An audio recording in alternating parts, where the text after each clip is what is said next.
When someone really loves what they do, they're willing to work very hard for it. That's what we believe this story will prove, and also show that sometimes this belief is not true. This idea is a bit like a puzzle, and storytelling about it goes way back. Joe Larrabee grew up in the flatlands of the Middle West, and he was very good at making pictures. When he was only 6 years old, he drew a picture of a town pump with an important person walking quickly past it. People liked it so much that they put it in a frame and displayed it in the window of a drugstore next to an ear of corn that had an odd number of rows. When he turned 20, Joe left for New York with a fancy tie and some money saved up.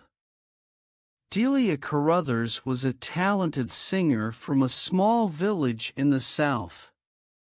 She was so good that her family collected enough money in a hat to send her up north to improve her skills. They couldn't hear her sing, but that's part of our story. Joe and Delia met at a place where art and music students gathered to talk about fancy things like shadows in art, music by Wagner, famous paintings, and other artsy topics.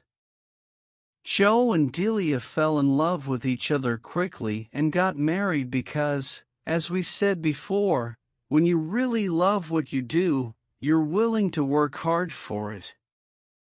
Mr. and Mrs. Larrabee started their life together in a small apartment. It was a bit lonely, like a piano key far away on the left side, but they were happy because they had their art and each other.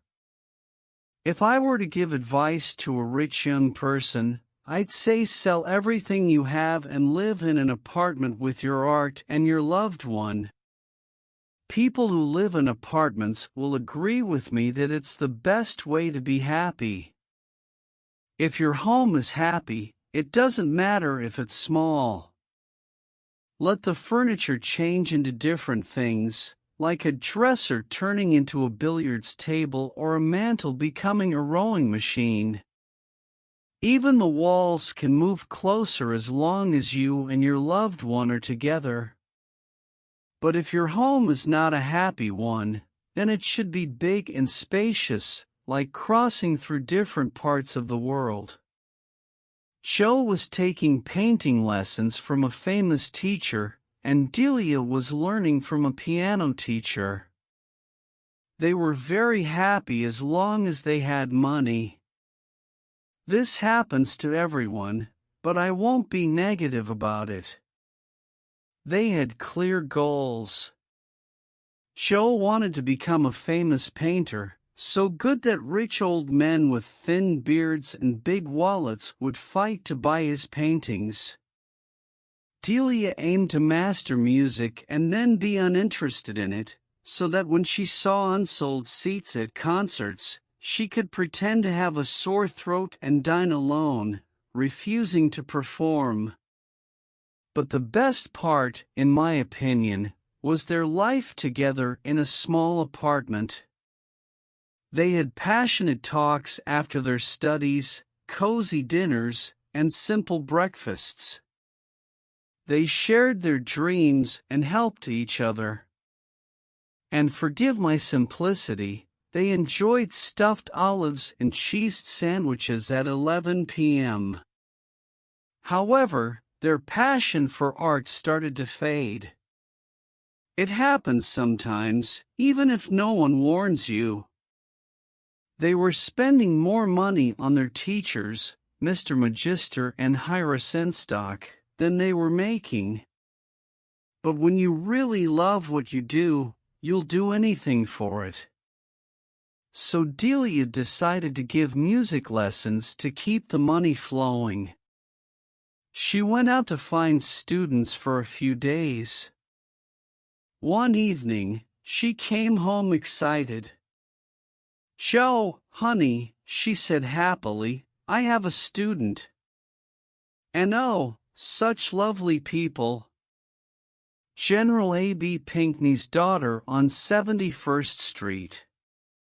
Their house is amazing, Joe. You should see the front door, it's like something from ancient times. And inside, oh Joe, it's unlike anything I've ever seen. My student is Clementina, the general's daughter. I already adore her. She's a delicate girl, always wearing white, and she's so polite. She's only 18. I'll be teaching her 3 times a week. And guess what, Joe? She'll pay $5 for each lesson. I don't mind at all because once I get a few more students, I can resume my lessons with higher stock. Now stop worrying, dear, and let's have a nice dinner. That's fine for you, Delia, Joe said, attacking a can of peas with a carving knife. But what about me? Do you think I'll let you work while I pursue high art? No way. I can sell newspapers or do some other job to bring in a few dollars. Delia came over and hugged him. Joe, darling, you're being silly. You should continue your studies. It's not like I've given up music for something else. While I teach, I learn. I'm always connected to my music. And we can live happily on $15 a week, like millionaires. You shouldn't even consider leaving Mr. Magister. All right, Joe agreed, reaching for the dish with vegetables. But I don't like the idea of you giving lessons. It's not really art. But you're wonderful and dear for doing it. When you really love what you do, no task seems too difficult. Mr. Magister, like the sky in that drawing I made at the park, Joe mentioned aloud, maybe I can sell one if the right wealthy person notices them. I'm sure you can, Delia replied kindly. Now let's be thankful for General Pinckney for his job offer. For the entire next week, the Larrabees had breakfast early. Joe was excited about some sketches he was creating in Central Park during the morning hours, and Delia prepared him breakfast, gave him encouragement, and kissed him goodbye at 7 o'clock. Art is a captivating passion, and he often didn't return until 7 o'clock in the evening. At the end of the week, Delia, sweetly proud but a bit tired, proudly placed 3 $5 bills on the small table in the small living room of their small apartment. Sometimes, she said with a hint of tiredness, Clementina can be challenging. I'm afraid she doesn't practice enough, and I have to repeat the same instructions. And she always wears white, which can become monotonous. But General Pinckney is such a kind man. I wish you could meet him, Joe. Sometimes, he comes in while I'm teaching Clementina at the piano.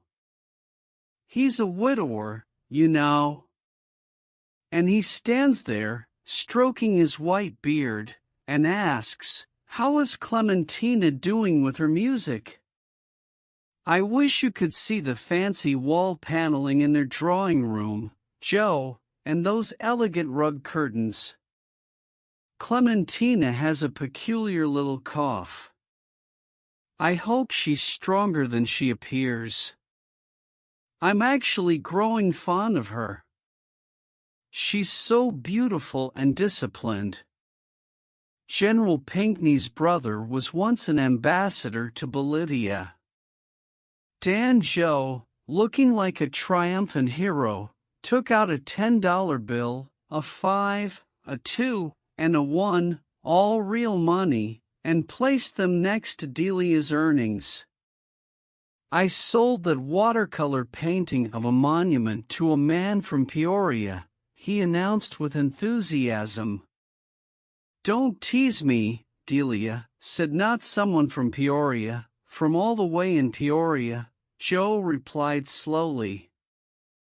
Well, it doesn't matter where he was from, Delia said. You're so clever, Joe.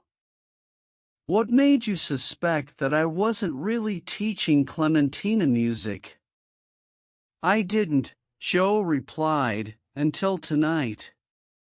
And I wouldn't have known, but I sent up some cotton and oil from the laundry's engine room this afternoon for a girl upstairs who burned her hand with an iron. I've been working as the laundry's engine operator for the past 2 weeks. So, you didn't sell your paintings, Delia? My buyer from Peoria, Joe said, and General Pinckney, both of them are products of the same storytelling art. But you can't really call it painting or music. Then they both laughed, and Joe started saying, when one loves one's art. But Delia stopped him by putting her hand on his lips. She said, no, just when one loves.